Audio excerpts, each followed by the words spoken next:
being locally relevant and designing the Wendy's experience is so important to do that from a local angle, because that you got to be meaningful in the market you're operating in. It's understanding what the customer wants in those markets and what's on trend, so that you have to execute against that. The base menu is there. It's there to enjoy. So the fresh burgers, the chicken sandwiches, the salads, those things are there, but there are unique local items on the menu. Hi, everyone. Welcome to Leadership Next, the podcast about the people and trends that are shaping the future of business. I'm Diane Brady. And I'm Kristin Stoller. We are just coming off the high of eating a meal at Wendy's. It was monumentous, Diane, because it was my first Wendy's trip in my entire life. That is very sad. Do you remember yours? Well, my first was that my sister worked there, and Ooh. she is a shapeshifter. So Wendy's, therefore, is good for. I think she's had 43 jobs. Much more stable in recent years, of course, and she's built a career.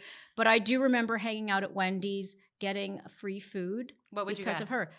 The burger, that's what I had this time. I'm a burger and fries girl. I'm not a frosty milkshake person, but which we tried today. Fresh, never frozen. That's always been the case. That is. I wish I had it more, but I'm from a tiny town in Connecticut where they don't allow fast food restaurants unless they're in like an old colonial brick building. What is up with that? I don't know. Put Wendy's in a ye olde Wendy's. Yeah. Well, that tells you something about the vilification of fast food. Absolutely. And in this, much mocked part of, but very popular part of the food industry, Wendy's is winning. They are. And it seems, I'm curious about how many people are going there versus McDonald's versus Burger King, what they're doing differently.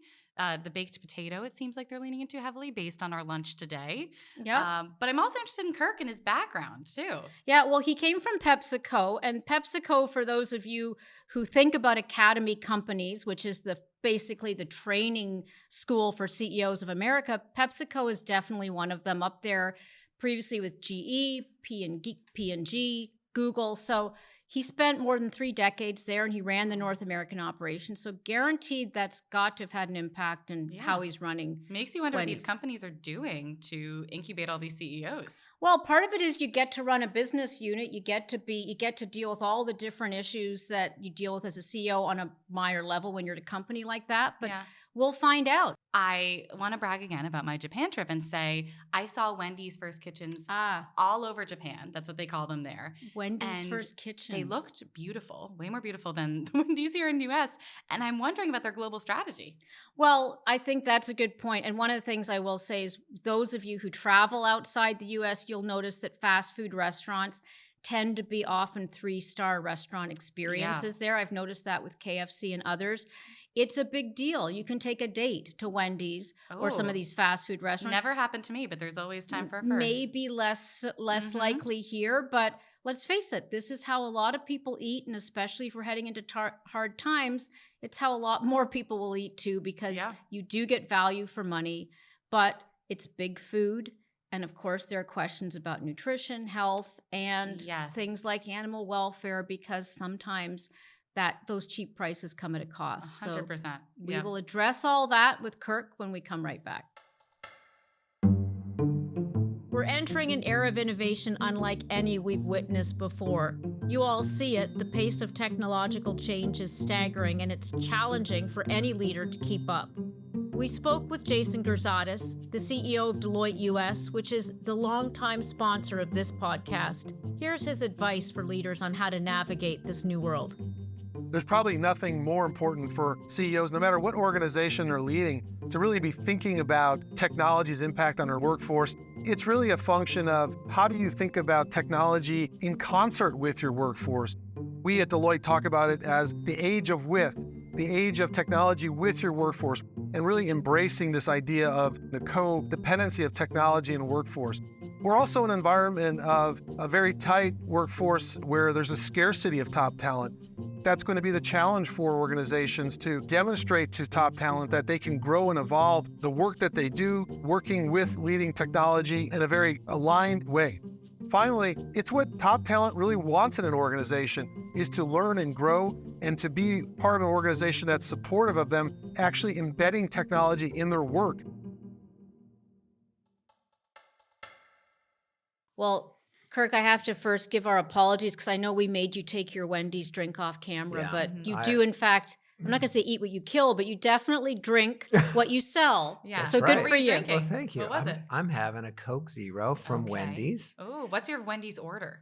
My Wendy's order typically is an apple pecan salad, chili as a side, small chili, and I generally get a Coke Zero. Okay. Oh. Cherry, but we have freestyle machines in the restaurant, so you can Yeah. get hundreds of different flavors, and I usually cherry's my go-to. How often do you eat at Wendy's? Probably 3 or 4 times a week. Now, because I'm having fun. Due diligence, it's called. Well, no, It's no. called due diligence. So we have, by our office, we have Fresh AI in a restaurant right across the street. And so I've been using it and testing it out and seeing how it works. It's really fun. Wendy, she greets you when you drive up. She's hospitable. She always asks you if you want something else. It builds on your order. So she's very reliable. So I'm engaging. Sounds like with you're that. falling in love with your operating system there. I Yes. think that's a dangerous trend. But But you point out something interesting, which is you have a salad, you have a chili, you have a Coke Zero. Yep. There's a certain vilification of fast food as being unhealthy. So correct that impression. My sister worked at Wendy's, by the way, as a teenager. So I've always known about the fresh, not frozen. Take us a little beyond that. Yeah, we are so passionate about the freshest quality ingredients at Wendy's. So our beef is fresh, never frozen. It's locally sourced in the U.S. We use the freshest ingredients across building our sandwiches. That, I think, is really important today and will be important for the future, but doubling down on that is really important to us. And so our messaging around fresh, highest quality, we have options across the menu that allow you to, build what you want. So anything that you want, we build for you. So personalization is also really important. So when you walk in, Diane, and want A baked potato. a That's baked my potato. go-to. Yep, we got that today. We've got it. Or if you want a single, you can build it over 1,000 different ways because we make it fresh just for you, which I think is really unique in the industry. Obviously, there's some behemoths in the industry, and Wendy's is a brand we all know. Yes. Give us a sense of what don't we know? I mean, how are you trying to position the brand? You are a brand builder. You came from PepsiCo. Yep. What did you see in the brand, and how do you want to change it? Well, that's why I came, because the growth potential of the brand, the equity in the brand, the opportunity for growth was the exciting part of Wendy's. Being able to build more restaurants, more places was really enticing. We have Wendy's in 33 countries outside the US, but we only have 1,300 restaurants. So the opportunity is grand. Many of our competitors have more restaurants outside the US than they do inside the US. So I can think that's of a the first fried chicken brand that comes to mind. that might be. It could be. Yeah. So that was such a compelling, I think, motivator for me to come to Wendy's was, we have such a fresh proposition that plays well around the world. Could we build more restaurants internationally? And then in the US, we are a challenger, but we're the second largest QSR burger in the US. Quick service restaurant. I'm For those sorry. who don't know I am so QSR, sorry. no. Okay. No, If I avoiding use an the jargon acronym, here. if I use an acronym, just I will shut stop me down. you. Shut me down. Okay. No. It's just letting people at home know. So quick service restaurants. In the US, we have one Wendy's for every 56,000 people. Our competitor has one for every 36,000 people. So that gives us runway for growth. There's never enough. But we want to bring a Wendy's closer to you. So that was a big idea. And I love kind of the challenger mindset in a competitive space, right? So challengers are always looking for ways to beat competition by delivering great customer experience. Okay, we right? call them underdogs in Canada where I'm from. Underdogs. So I mean, like the Okay. challenger mindset. Oh, yeah. Give us a sense of your market share. I mean, I've got it in front of me here, but let's tell people, because also in the different categories of the day, you have a different market share as well. Yeah, so we're the second largest in the US from a burger category standpoint. We're growing our breakfast business. And so if you thought about our fair share of breakfast, we would measure it against that share of burger quick service restaurants. Mm-hmm. And that would say we could double our breakfast business over the coming years. And so that's how we look at it. We look at kind of our share of opportunity, and breakfast is a big opportunity for us. We started in 2020. We continue to build our breakfast platform. It did grow faster than the rest of our business last year. It grew at 6% and gave us a tailwind for growth, and we see that continuing for the future. Do you think that the breakfast is what's setting you apart from these competitors, or what do you think is giving you the edge in a space where you're all serving, very similar foods? Yeah, I think it's the quality of the food, right? It goes back to at breakfast, we have the freshest, we have great food at breakfast. So driving awareness is the big idea for us at breakfast, just making people aware that we have a breakfast. Our competitor started in 1977. We started in 2020 right during COVID. That's when we launched Right it. when we time. need Right, comfort that's food. it. Yeah. I have But to I think mention, it's a food. It's a food. we were talking to the CEO of Chipotle recently. Yeah. And we asked him, why don't you do breakfast? And he said, it's kind of a distraction, and it's the kind of thing that brands do when they're mature and they're looking for new ways to grow. I think those, talk about fighting words, those are fighting words for somebody like you as to why you're growing in that area. Yeah, this is how I think about it, is you have a restaurant that has employees in it in the morning prepping for lunch. You have consumers that are on the go, and post-COVID are on the go more, traffic. And as consumers and customers, we're looking for convenience, we're looking for quality and convenience, and that's what Wendy's delivers. So if you take the opportunity of customers are looking for solutions, they're on the go, we have the highest quality food already in the restaurants. We have labor in the restaurants. We have an opportunity to have incremental day part that doesn't take away from lunch or dinner. I think that's Why compelling. not? That's Why compelling. not? Yeah. When I think breakfast, I'm thinking of eggs. And when I Yeah. think eggs, I think, the high price that we're all paying right Yeah. now, which makes me think, how do you feel about, inflation, tariffs? How are you looking at Or your eggs in I general? line up for eggs in the morning at my Yes, I grocery love my store. breakfast sandwich. How are you doing on that front? We're doing really well on eggs. Some of the commodities we forward buy, so that gives us some advantage for a time period.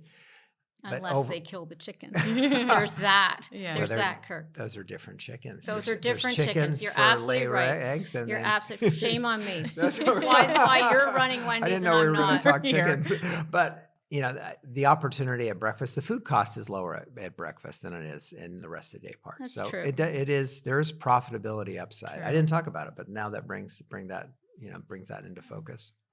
One thing that I grew up with Wendy's, as I said, my sister worked there. I've got very fond memories of the Wendy figure staring at me as I Yeah. went to school. Kristin did not. They actually put yours in some sort of weird colonial. Yeah, the closest mall. Wendy's to me, so I'm from a tiny town in Connecticut. The closest one was 25 minutes away, because if you want to build a fast food restaurant in our town, you got to put it in like a brick old New England building. Yeah. So I'd never experienced it until this morning, And actually. what was? I want to know about your experience growing up with it, but also Yeah. just how do we feel about fast food these days? Why would we? Again, it was just ubiquitous in my neighborhood, not so much in Kristin's. What was it like in your neighborhood growing up? Did you have many? Yeah, I had a Wendy's right by our house. It was actually my grandma's favorite place. Okay. Now, when we, I'm getting up there, but it was a real treat to go out to a Wendy's, and my grandma loved it. Actually, when I got this job, I got all these texts like, congratulations, this and that.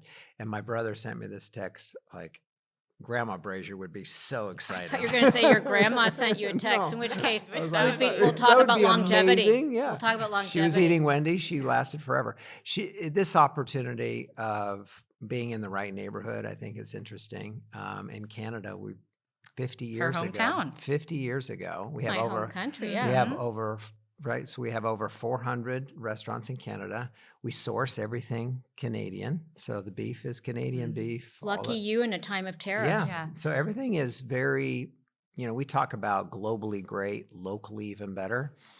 And I think that comes to life in Canada and some of the markets that we're in. You want to be local as well, right? You want to be relevant to. Increasingly, you have to be Yeah. local. I have to Yeah. say, as the millennial in the room, my first exposure to Wendy's, since I did not have it in my hometown, Yeah. was on Twitter and via the Oh, viral yeah. tweets and all the marketing. Yeah. And I know that was prior to your stint as CEO now, but how are you looking at the marketing for that? Because I thought it was so funny and Yeah. brilliant, and I loved it. Yeah. I think, our social personality Yeah. is definitely sassier, Well, right? okay, It's wait, very okay, sassy. unpack this for me because I don't. What exactly was so great about it, It was Kristin? just so I think it was the sassiness. It was the fact that they were willing to just call out competitors, other people, hmm and it was just funny. It made me laugh, and I engaged with It's it. engaging. It's young. It's, if you think underdog or challenger mindset, it's like attitude, I think, is Yeah. a great way to describe it. And Have I you think it's scaled it back? Were you no, worried about the attitude? no, because I think it really works. I Yeah. think it's very young. Part of what we're trying to do is, be very attractive for generations, right? And being young is really important because you're bringing in the next generation into creating love for Wendy's, and being young is so important. So we look at the most important customer groups that we're trying to bring into Wendy's, and Gen Z is one of those groups, to be fresh, relevant, sassy if you need to be. Yeah, I think Gen that's X, important. not so much. We'll, Yeah. you know what? We'll eat anything. You mentioned something earlier about the Wendy's experience, and I have to say, I've spent a lot of my career overseas in Africa and Asia, and Yep. I've always noticed that fast food restaurants overseas, and Kristin mentioned this about being in Japan, they're always more of a 3-star almost experience. You can take a date there. Not so much necessarily in the US. What do you make of that disconnect? You would also have seen it at PepsiCo too. Yeah, absolutely. No, I think you have to be locally relevant. I'll give you an example. So I was just in Japan as well. Oh, The nice. in-dining experience is so important in Japan. So setting up the dining room, padded chairs, those kind of things are really important. The same in the Philippines, the same in the UK. People come in and they dine in. In the US, we do a lot of drive-through. We're hustling and bustling No around. padded chairs for you. And Yeah. we're hustling through the drive-through. But being locally relevant and designing the Wendy's experience is so important to do that from a local angle, because that you got to be meaningful in the market you're operating in. And those are the differences that how we operate across the 33 countries that are outside Do you the have US. any unique, really interesting menu items overseas that you're testing out, maybe to bring here, or just that you think sushi, for are example. that would be great. Yeah, no, we don't have that. And never will. See, this is why So she might work at Wendy's in one day. Canada, what's unique in Probably some form of poutine somewhere. We How absolutely can you have not have poutine. cheese Yeah. curds and gravy? Right. You Yes. just get booted from the Poutine. country. Yes. Yeah, so we have unique differences in Australia. We just launched a restaurant in Australia, and we did, some chicken tenders with the local sauces and things like that are unique to that market. It's understanding what the customer wants in those markets and what's on trend, so that, you have to execute against that. The base menu is there. It's there to enjoy. So the fresh burgers, the chicken sandwiches, the salads, those things are there, but there are unique local items on the menu. Yes. I'm not going to call you a canary in the coal mine, Okay. but obviously we're in unpredictable times, and some of the extreme optimism I've seen from CEOs has switched to perhaps a concern about a possible recession, and certainly we've seen some hesitation in the markets, if that's an easy way to put it. What are you seeing? Because I think, when times get tough, that is generally good for a business like yours. Yeah, consumers, a lot's been talked about consumer sentiment, consumer confidence. At Wendy's, it's our job, my job, and the senior leadership team, the leadership team, to control what we can control. Like, what is it about the customer right now that they're looking for, that we want, that Wendy's can deliver in good times and in bad times? But in tough times, you think about what you can offer to the customer to bring them into Wendy's. There are solutions that we have that we are focused on that I think deliver exactly what the customer wants. So on a value standpoint, a lot's been talked about value. At Wendy's, which is a surrogate for lower prices? Well, at Wendy's we have what we call a biggie bag. It's branded biggie. So you come in and say, I'll have a biggie. That is an everyday value, and that comes in $5, $6, and $7. So it's a tremendous value that's every day, but it's through the lens of quality. So just to go out and have a value message, it doesn't serve the purpose of what Wendy's wants to accomplish. We want to talk about the quality of our ingredients at a great value. And that's it every day. So you can count on us there. Uh-huh. One other thing I found in this market is innovation. And I saw this in my last job. Innovation would always work if you got it right. It doesn't always work, but if you get it right, it works. Because customers are looking for those little moments of joy that are pretty easy to access. Okay, what's a moment of joy? Frosty. Girl, Fries dipped in frosty. Oh, that's what I hear is. Yeah, see, yeah, you're, Oh my you're gosh. catching up. It's You're been catching only up. 2 hours and I already know. You're like, Fries, yeah. that does not sound like something Yeah. but Were then you- I'm from the land of fried Mars Of bars. So poutine as well. There so you you go. got your fries So- there. Poutine. So, were you a Girl Scout? I was a Girl Scout. Okay. I Did you heard sell about the Thin Mint with Thin Mints? I Was that the saw number one today. seller? A man outside told me I needed to buy it. He was very Really? into it. Although we just got vanilla because we thought, gotta try man the original outside first. are you stationing people I- outside your restaurants wonder if telling it's young on women there. to buy Thin Mint It shakes? sounds Sounds like a- suspicious. It Sounds like a man on the suspicious. street. But I can tell you the Thin Mint Frosty is amazing. Okay. I gotta try it next get time. back. Get Get back. back, get back, get back. That you mentioned PepsiCo. I have to say it is one of those companies I associate. In addition to being just a great brand builder and innovator, to your point, it is also an academy company for future CEOs in other industries. And I'm going to jump in with a stat that we Yeah. have that we love. Okay. So 16 former PepsiCo executives are now Fortune 500 CEOs. Yeah. Which we think is impressive. So Diane and I are wondering what are they doing? Like, how are they incubating all these future CEOs? Real What's the experience. secret? Yeah, real experiences. At PepsiCo, you get jobs, maybe even before you're ready, and you get those experiences. And you think, well, is it management training? Well, it's actual P&L. jobs. So you Yeah. are given these jobs, and they're big jobs that have P&L and people responsibilities. And you thrive in that market, and people pick you up if you fall down. So you're able to fail forward, I believe, in that culture. And then, just this passion for building a business and growing in the consumer environment. So, I think one of the capabilities that I built over the years was this kind of obsession with where the customer is and how do you meet customer or exceed a customer's expectation. That lives inside that culture. But, it's a competitive culture. It's a culture that One of your former CEOs was a former Marine. Yes. Steve Reineman. Yeah, Steve and Reineman. so, Yep, I'm a big fan of very Steve's. athletic, Yes. and Indra Nui, of course, Yep. with her, with regard to passion and purpose. Yep. So I feel like we hear about these things on a macro level. Give us a story on sort of a formative moment in your career at PepsiCo that you think shaped you as a leader. Yeah. Good and bad. Failure's welcome here. Yeah. Early on, I had mentors, and we talked about a servant leadership model. And I was in the trenches growing up in the early days and leading the front line. And, day to day, it's very physical what we do. At PepsiCo, you control basically all the aspects from if you're at Frito-Lay, when the potato comes out of the ground, you make it, you distribute it, you merchandise it at the store. Like it's fully vertical it's integration. vertical integration. So you own it. And that mindset of being taught this idea of servant leadership was really helpful for me at a time I needed it, because I was thinking about doing what everything happened? myself.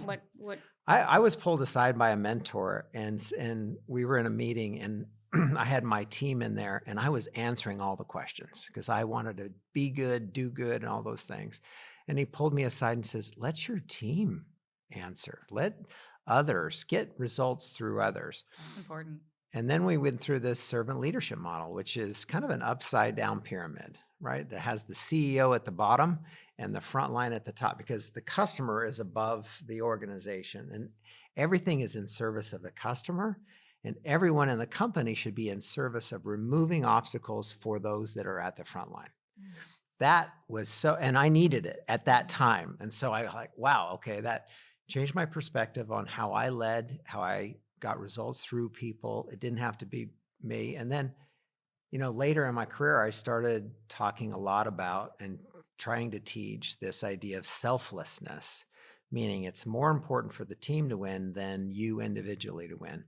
And that's challenging. Not everybody listens to those Well, it's what ideas got you, in a competitive what got market. you here won't get you there mentality, Yeah. right? All of the traits that get you into that top job don't serve you well once you're there necessarily. 100%. And I like what you said too, the phrase fail forward, because I Yeah. think a lot of CEOs are scared to talk about those failures and what makes them a better leader. And I think that's what a lot of people come to, hopefully, this podcast for. So, Kirk, is there ever a failure that you had? I know I'm hesitant to mention the dynamic pricing, situation that happened, but is there anything that you learned from? Let's mention dynamic pricing. I'm intrigued. What's that? Yeah, and how do you move on from something like that? Yeah, we said dynamic pricing. We didn't say surge pricing. Yeah. Okay, that was made up, and that's what went viral. Oh, this is lower costs during off hours. So it was you think about, the afternoon day part or happy hour and advertising it through digital menu boards and being able to move and drive traffic. Okay, that's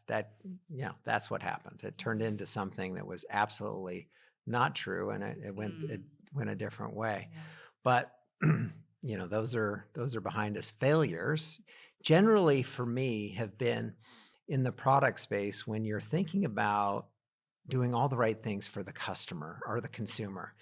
You've talked to the consumer, they've told you, hey, they love this idea, and you execute against what consumers say. Well, consumers often do not tell you the truth. They tell you what they think you want to do. We want healthy food. We want healthy food. Not really. Yeah.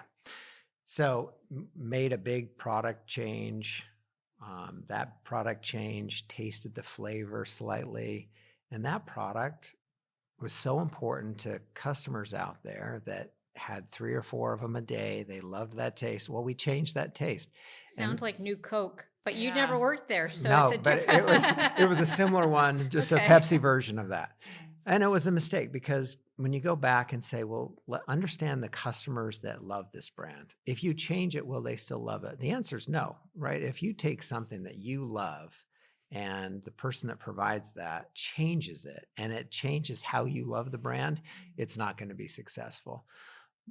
Those things are really important. And a lot of innovation works and is incremental, and some innovation doesn't work. Regardless of how many calories you put into it, effort you put into it, sometimes you get it wrong. And you have to be able to fail forward, right? Because you lose all those lessons when you fail forward. And it's important not to fall in love with your ideas sometimes, right? Or to be too wedded to the data, to your point, because it's hard. I think about the fact it's hard to crowdsource the hot color in socks for fall. Cause I don't know, you tell me, or nobody would have predicted Harry Potter would have been a success. I mean, there's a limit perhaps to looking not just at what customers say, but also backward data for forward innovation. I mean, how do you think about that? Because you're in a company now, but also in your previous career where it's all about innovation, multiple innovations, and then multiple killing of those innovations. I think you said it brilliantly. If you look at the way consumers vote, not what they say, their actions, the transactions they make, the decisions they make, the behaviors they demonstrate, that is where you make decisions versus what they say. A lot of consumer research is done on, direct surveys and focus groups and all those things. They're not as important to me when I'm looking at historical data, transaction data, behavioral studies, watching what people do and how they vote, and they vote with their wallets. Those are the most powerful insights. Again, we tell people what we think they want to hear. It's human nature to do that. It's cautious. What have you heard from consumers recently that they want? Is it more healthy options? Because I did order a Caesar salad today at Wendy's. Okay. Look, she's not your target demo, it turns out. This woman did not grow up with Wendy's, but she did enjoy her meal. We're breaking her in. We're You trying break to, it we're slowly. creating one Getting the love. Thin We're Mint creating next. a customer. Yeah. Yeah, please. Look, customers want choice. I think that's really important. And if you think about the world, we have so many more choices today than we did 20 years ago. Even if you went into a store, how many items were in a store 20 years ago? How many varieties of something you can get today? So we've driven this choice. On a menu, having choice is really important. If it's salads or baked potatoes or the healthy ingredients we put on our hamburgers, etc., we give we give customers choice and we engage them in that way. And clarity. What, if you go on our website or on our app, you get clarity on the ingredient content, the calorie content. I think that's really important. Transparency is really important for customers today. But not too much choice. I think about the paradox of choice, where you put out Complexity. 2 jars of jam and people will buy a jar. But if you put out 6 jars, they're just like, I can't be bothered choosing between strawberry, rhubarb, and strawberry right now. So is there a magic formula for how much choice you give people? Because you also need to be efficient. You need to again, you give me 17 types of burgers. I'm like, No, and you got to be absolutely. profitable Walk too. You out. can't have, No. a million different things. Look, if you look at any consumer, if it's restaurant or a CPG company, a consumer packaged goods company. Thank you for explaining that. We like the no jargon over here. Hey, I'm You're learning. I'm learning. I'm coming along. Kirk Tanner, man of the people. Go on, as you were right. saying. There's Yes. always a tail, Right. right? The 80-20 rule, Yeah, all yeah. those kind of things, or Pareto, it's called. This idea of, the most popular SKUs do about 80% of the Yeah. business, and there's a long tail. I think it's important when you're talking about efficiency and simplicity versus complexity. You always have to be looking at the tail and taking it out of the business. And so we constantly look at what's on our menu that's not relevant. What do we take off? What can we bring in? That's important, especially with store operations, for sure. Complexity is important to focus on. What are those most popular items? Is it burger, Frosty? Yeah. I'm trying to guess what the third. So we would have be. a Yeah. large chicken sandwich business as Oh, well, right, okay. right? And so our burgers are number 1. Our chicken sandwiches are number 2. And then we have amazing things like Frosty and Baked potatoes. Yes. Chicken nugs are also very important.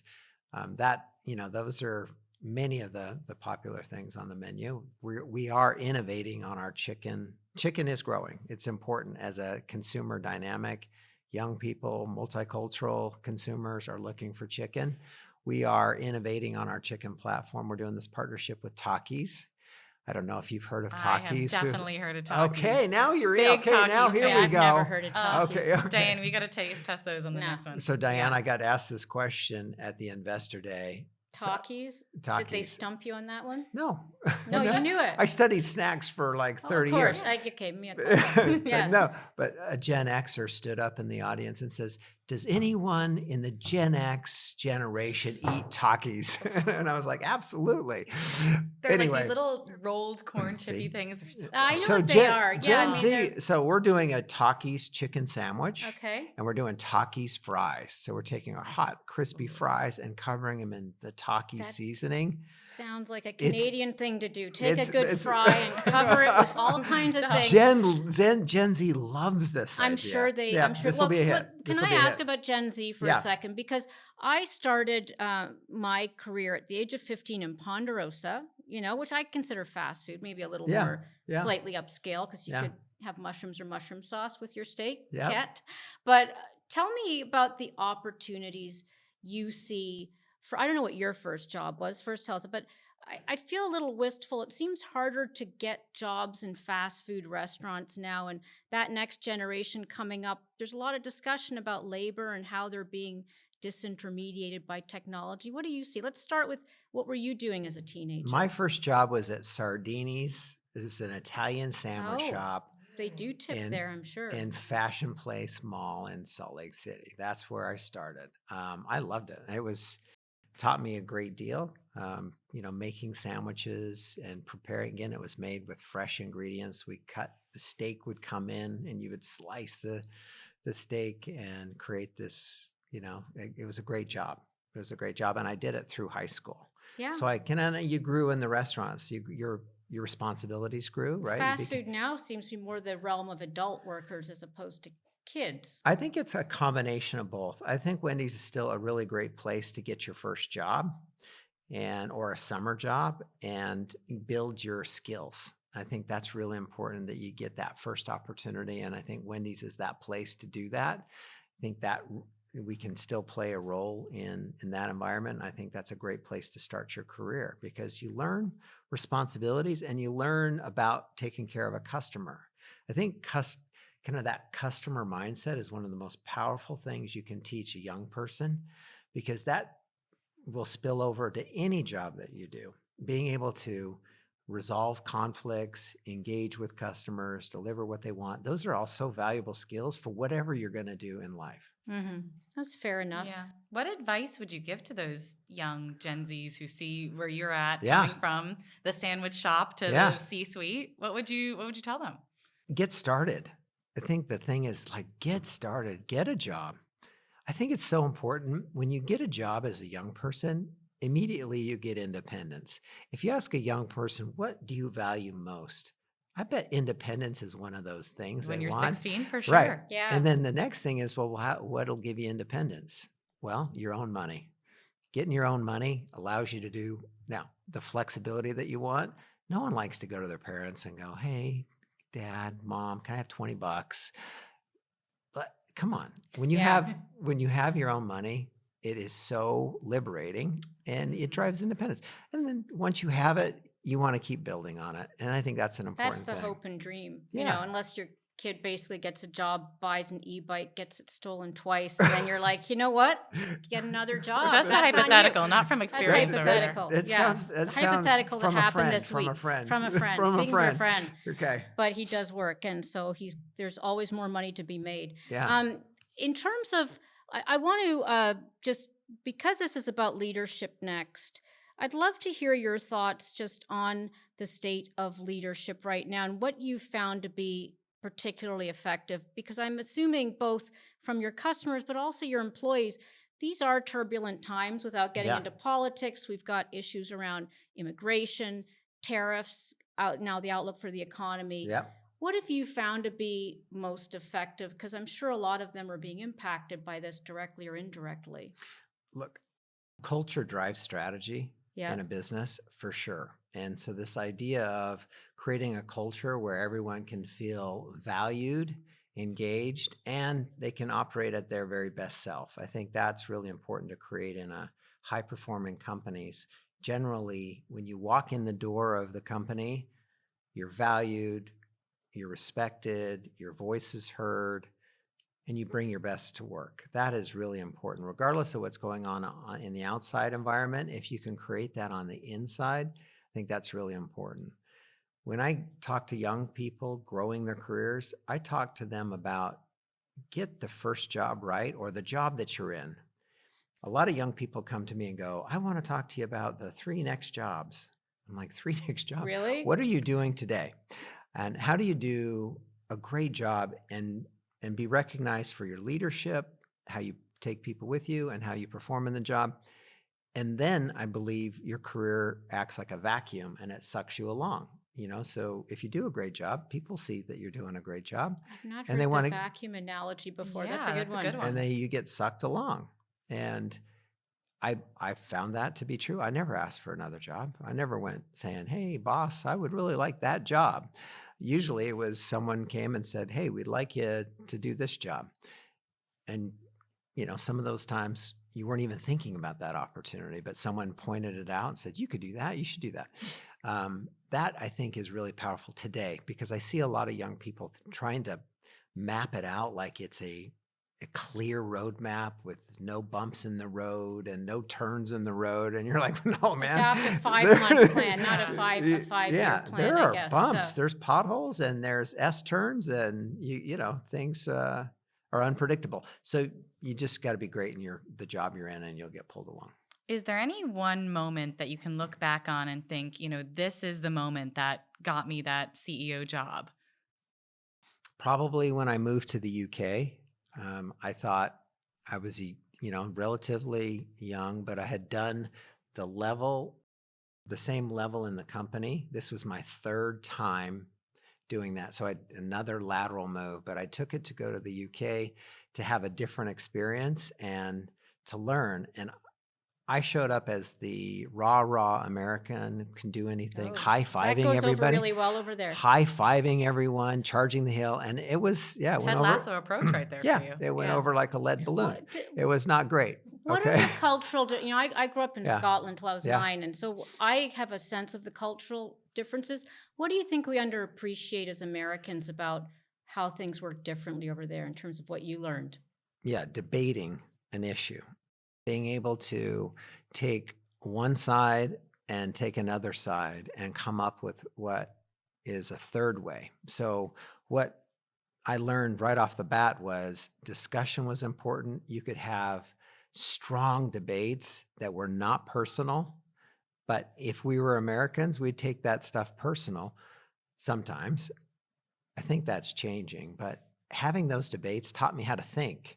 So I would go into every meeting thinking about a position of why it was important versus just do it. And that taught me how to think, and my thought leadership grew, and then I got more curious about it. And that changed kind of the trajectory of what I wanted to do and how I wanted to think and how I wanted to study the business, because I had to be more prepared, because you were going to go into every meeting and there was going to be Like a House of Commons, debate. every boardroom meeting. Yeah. You know, one of the toughest things about your industry in general, and it's not something I think you would have encountered much at PepsiCo, but the whole pressure for low costs, and I know there's been discussions in Wendy's and elsewhere around animal welfare and concern over all those chickens, et cetera. How do you think about that? Because you came in, it was an existing debate that you came into. How have you thought about that debate in terms of where you're going? Understanding what the customer wants from us and expects and will, embrace with is the most important thing that we focus on at Wendy's. And in any of these matters, it's what's critical to our customer. The other thing I think about is supply chain sustainability. So optionality, insurance policy, being able to source multiple places, being able to have insurance in your supply chain so that when something happens, like right now with eggs, you have a sustainable supply chain that can deliver against what we need. Those are important. So when I think about these complex situations, I think, what does the customer want? What does the customer expect? How do we exceed that? Whatever the topic is. The second thing I think about is the supply chain. How solid is it? What solutions can we build in to have redundancy so that we're protected? Mm-hmm. And that's how, you should run, I believe you should run a business. And I know you have a whole webpage about it too. So has transparency always been 100%. A super important thing? And yeah. How open are you with the consumers and with staff as well? Very open. I think it's important to be very transparent. There's nothing hidden, why would you? What we're trying to accomplish is right in front of the customer, because that's our number one mission. Actually, our promise at Wendy's is to deliver against that. And the first behavior is put the customer first. The second behavior is make every restaurant a star. And it's kind of goes back to... That's a high bar. Yes, I know. Good luck with that. Yeah.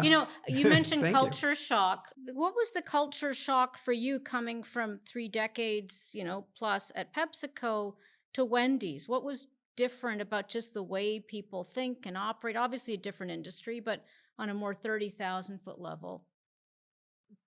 I think the passion was very similar. I was actually surprised how much love there was for the company inside the company. The love for Wendy's at Wendy's is tremendous. Dave, I'm sure, yeah, beloved figure. For sure. Yeah, his legacy rings true. People still talk about how it started, the values that he established. That love for the brand was really powerful. I think that, Pepsi is a very competitive place. We pick an enemy and, you go got enemies. Yeah, of course. At Wendy's, we want to be hyper competitive, and we're building that performance culture. But it comes from a very similar love for the company. The cultures are very strong. And when you have passion for what you do, you get the most out of people. And we have that at Wendy's. People are incredibly passionate about delivering for the customer every day. That is true. Now I'm going to ask a fun one, because I see you've joined Diane and I with the Aura Ring. You're going to have to start paying for endorsements. This is my second generation too. Oh wow! They're okay, into so me you've had it for 2. a while. Yeah. I have the third, and she's got the latest. Is it the latest? Yeah, is it the okay. 4th? I think. Yeah, but that's what tell this is. okay, Yeah. all right. Yeah. Tell us your routine. When do you wake up? What do you do? What time do you start work? End work? Yeah, I'm an early riser. And so obviously if What's you're that mean? 5 a.m., 6 a.m.? it's like 5:45, get ready for Yeah. action. You're not suited to journalism. Yeah, I well, suppose. it could be some late nights, but sleep is important. You know, this idea of measuring your energy and your resilience. Aura talks about your recovery, so it measures your sleep. And I think, you know, as a leader in a business, you want to be your best. And you know those moments where you didn't get a good night's sleep, or you ate late. You know that you just don't feel like razor sharp in the morning. So I think these things help us just kind of shape when we know we're at our best. And sometimes you don't need an Aura ring to tell you, because you Go know, to bed. right? You Yeah. don't need to Yep. know you didn't get sleep last night, or you ate late and you don't feel that great. But I think it's important to take care of yourself. And, you know, this gives you information that I think helps. Certainly, my whole family is on the Aura ring, so Are they? Oh, you get to share your data. I don't share. Well, yeah, no need. I don't need On any a more need to- feedback. it's already, you have Yep. to be public enough. Is there anything else that is on your radar you want to put on ours with regard to how to think about Wendy's, but also just leadership? I'm always interested. There's no easy hack for what you do, but there are certainly tactics you've learned that make you more effective. Yeah, from a Wendy standpoint, I think that our differentiator is our food and the quality of service that, you know, we are building. I think that's the thing, that the takeaway, and that fuels the growth for us to build more restaurants. That's as simple as I can make it. We have the opportunity to do it, and we will reach our potential. From a leadership standpoint, I think it's important to be human and be a real person. And, you know, sometimes that's described as be down to earth. But I think being approachable and being real and authentic is so important, instead of putting on a shield. I think a lot of times we put shields up because we think that's what we should do. And I think it prevents us from being our best self. So as being as approachable and as human, as real as you can, I think is an important leadership skill and capability. And it just makes us more approachable, and it makes us more relevant in what's going on in the world. Connect as human beings. Yeah. Thank you. Yeah, Great thank advice. you. Kirk, Tanner, I suggest Wendy's. I hope Kristin will soon too. But After I thank get you the for Thin Mint, joining gotta us. try that. Thank See? you for joining us. Thank you. Thank you so much.